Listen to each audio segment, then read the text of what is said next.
Ngayong araw guys, eto na nga pala yung opening ko ng 1v1. Sino makakasal nito? Siya yung next na ikakasal. Si Kerax yung nakasalo ng bulaklak, kaya si ate siya ay nainis, kaya yun, hinabol niya. So sino pinakamagaling mag-sturdy, may finger sleeve, tapos Shine Rocks perfume. Go! Oh, dali na! Oh, next!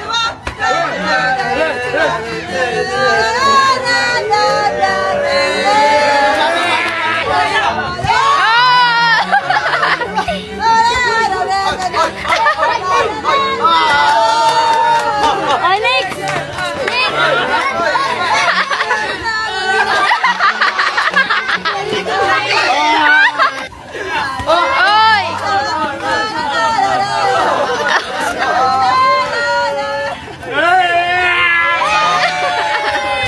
Pagtapos nila mag-sturdy guys, sinimulan ko nang mabigay ng finger sleeve tsaka Shirax perfume. At grabe, sa sobrang tuwa nila, nag-uwian bigla. Tapos maya-maya guys, sinurpresa ko yung mga content creator na nandito kasi meron na akong itatayo na bagong business. Eto nga pala, yung buko shake.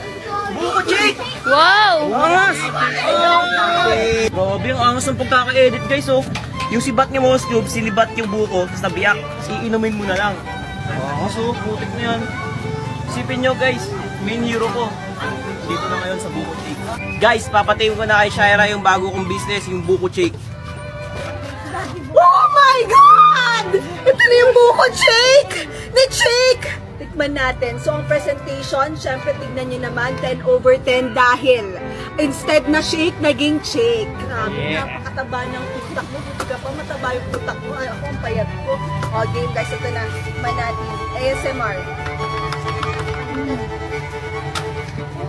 Sinibat. Ang sarap! Sarap. Grabe! Sobrang refreshing! Yung tipong napaka-creamy! Hindi lang siya basta shake kung hindi. Napaka-ultimate deliciousness of everything. Kaya ano pang hinihintay nyo? Bumili na kayo ng buko shake! Shake. Welcome sa Buko Shake! Bumili na kayo ng Buko Shake para hindi na kayo ma-lose shake at kayo ay ma-win shake!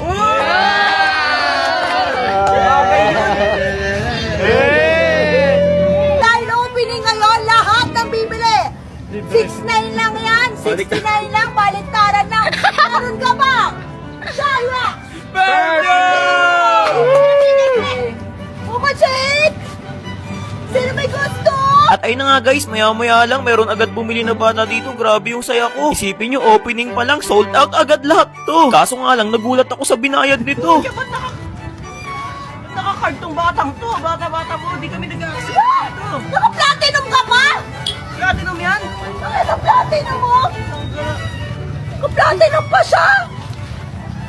Yaman mo naman. Wala na kaming naging no choice, kaya pinagbentahan na lang. After nun guys, sinimulan ko ng ipa-free taste sa mga content creator na nandito. Sarap ba? Lasa. Pero mas masarap yung sarap, guys! Ang lasa.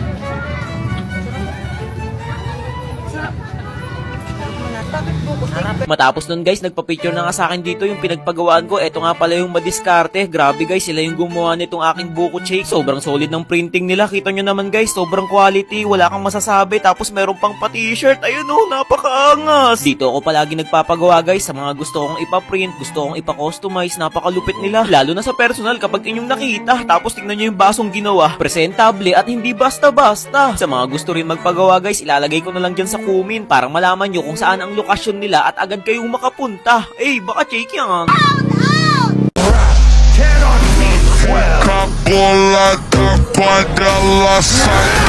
Ayun, palo. Gagi ka, nakaligtas pa! Pagulo. Ba kayo?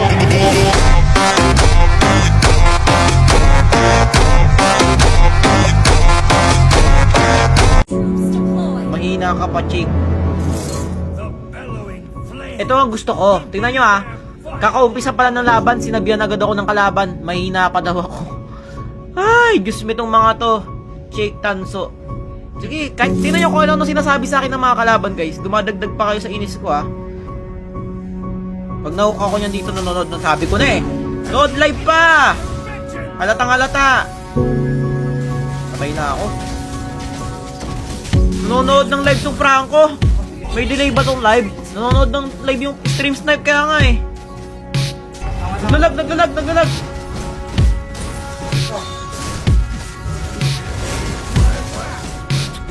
Naglalag kasi dumire-diretso. Ito ka. Bigyan na kaya natin to, Franco. Tara. Kanina pa to eh.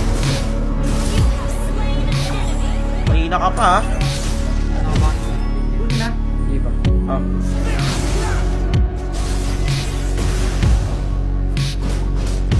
Saan ka punta to, the moon? Ito. Ah. Pasok. Kulang sila tank. Lord lang.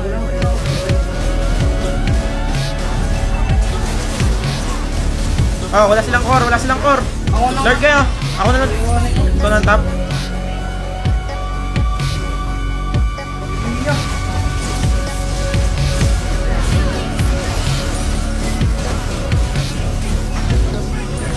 Andiyan na, out na. Kinuha pa. Freya na nakuha na yung blue nga. Ang Freya. Sakta ng Freya eh.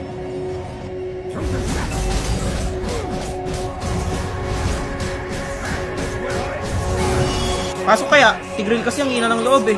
Ako nga pumasok. Tara. Ulti Mia. Ito. Ubus kayo sa akin! Isa ka pa? Ah! Double. Hindi nyo mauutakan, bro. Yayabang nyo kanina nung early. Double. Yabang eh. Yabang yung Franco eh, no? Tapusin ko na, huwag natin kaawaan yan.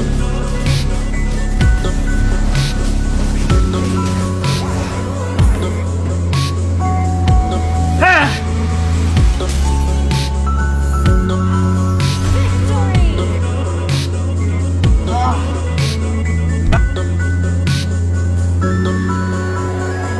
Ay, wala na yan. Talo na kayo dyan. Sus, ubusin ko pa to eh. Wow, bida. Nod ka to. Oo, kulit mo. Huli mo yan, oh. Tabig. Yan, napala mo. Wow, bida. Yan, kita mo na? Wow, bida? So, wow, bida. Wow, bida talaga kasi simula April 22 hanggang May 20, makukuha nyo na ang Wow Bida free emote. Totoo yan guys. Maglalagin lang kayo ng 5 days sa sunod-sunod at makukuha nyo na ng libre to. Tara, kunin natin ng sabay-sabay. Wow, Bida! Grabe guys, gusto ko lang naman sana magpagupit pero ba't ganito? Magandang hapon. Di ba ikaw yung mahina na kinakalaban sa 1v1? Di boss, magpapagupit lang ako. Hindi. Wala sana akong balak labanan siya, pero nangungulit talaga. Ayaw mo ba talagang palabanin? Hindi, magpapagupit lang ako ya. Ay, hindi pwede. Yung mga pinakalaban mo, maiingay yun. Ako na lang. Para mapakita ko sa tao na ako pinakamalakas ng boss ko. Dito? Mag-1v1 tayo dito? Yes, dito sa shampoo. Paano pag natalo kita? Ililibre kita ng gupit. Tapos paano pag matalo kita? Pag natalo mo ako, anong gagawin natin pag talo ako? Kalbuhin kita pag natalo kita. Kalbo! Ano ba mas maganda? Para mapakita ko sa tao na mahina ka talaga, ako malakas. Sige guys, kakalbuhin daw niya ako pag natalo ako. Nathan yung ginamit nitong barbero. Nakita ko siyang low HP kaya labis akong natukso. Hindi ka. Kada mapipitas niya ako guys, inaasar niya ako. Syempre kahit biro-biro lang yun, nasasaktan ako ng husto. Buti sa pangalawang sabayan namin, lahat ng aking lakas ay bigay todo. Wala, napindot ko yung edge status kaya. Paludin siya mag-Nathan kahit papaano. Isipin nyo, sa kada makikita niya ako, palag-palag din si Kuyang Barbero. Malakas ang loob niya kasi alam niyang lugi ako sa early. Subalit hindi niyo ako makikitang aatras. Hinarap ko pa rin siya ng may buong puso at lakas. Ngunit sa kasamaang palad, ako'y minalas. Hindi ko pinapahalatang naiinis ako. Akin na lang sineryoso. Tingnan nyo na lang kung ano ang magiging reaction nito. Kapag natalo ako dito guys, kakalbuhin niya daw ako. Ayaw na ayaw ko pa naman yung ganung gupit. Kaya't pinakitaan ko na siya ng mga galawang malupit. Kita nyo, partida, naka-win challenge na siya niyan. Ako wala pa. Paano na lang kaya kapag meron na? Sa puntong yan, halos hindi na siya nagsasalita at umiimik. Kanina, napakaangas at mabagsik. Kapag Nathan talaga yung kalaban guys, kawawang-kawawa lang yung Most Cube dyan. Pero kahit na ganun, nagagawan ko pa rin ng paraan. Magugulat na lang siya, nandito na ako bigla sa kanyang rikulan. Natatawa na nga lang ako kasi hindi niya na ako magawang tingnan. Siguro ramdam na ramdam niya na ang aking kalakasan. Hindi na ako natatakot sa kanya, dinidikit ko na kaagad sa bato para ako ang mauna. Ang wheelchair nito. Di daw niya mapindot yung windchalat niya, kaya siguro lagi siyang nabubura sa mapa. Pero tingnan natin ang resulta kapag napindot niya na.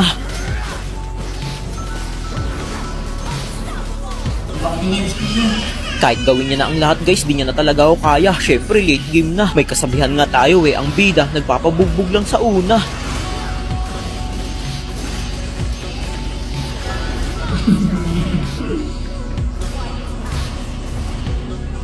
Kaya pa kaya? At ayun na nga guys, natalo ko man si Kuya, at least ginawa niya pa rin yung best niya. Kung gusto nyo rin magpagupit, puntahan nyo lang siya dito sa General Trias Cavite, Sierra Nevada, Phase 1. Sa paling. Sana. Game, panalo mo, no? Salamat, Escape. Paano yan? Di mo ako makakalbo. Wala na eh.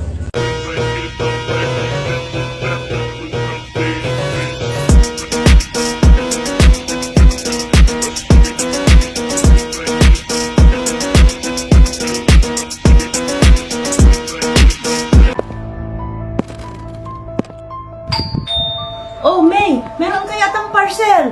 Ha, ma'am, wala naman po ko in-order na parcel. Eh, bakit may nagdo-doorbell? Ala, hindi ko naman yung parcel. Ay, oo nga! Ang dumating naman pala ay si Maricel!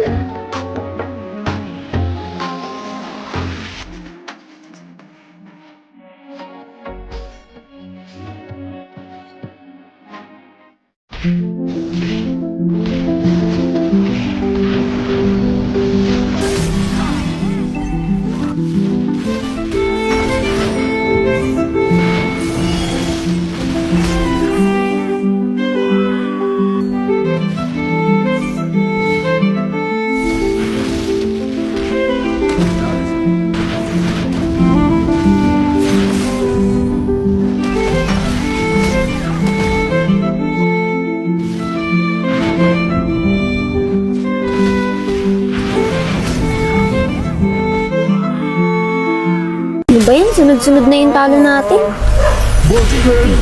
Kain mo na kaya tayo. Ano, isa pa ba? Ikaw kaya mag-invite para mahina kalaban.